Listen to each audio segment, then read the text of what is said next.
Alright mga ropa, kamusta? Magluluto pala tayo ng crispy alimasag.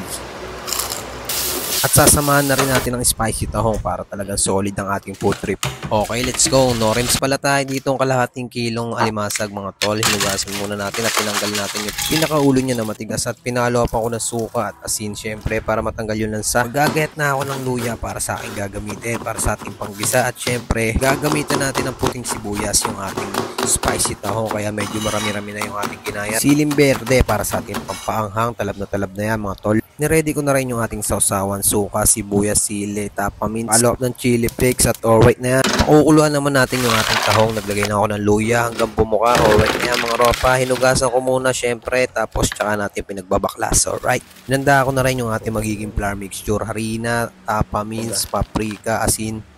Halu-haluin lang natin na maigi mga ropa, dagdagan mo kung kulang pa. Nakakalimutan ko pala ipakita, sinawsaw ko muna sa itlog bago natin pinalbasan ng harina at saka ako pinalangoy isa-isa sa mainit na mantika. Solid dyan man. Binalibaliktad ko lang para talaga maayos ang pagkakaprito. Alright din itong na-score ko sa palengke. Kalahating kilo lang pero medyo marami-rami din yung ating naprito mga ropa.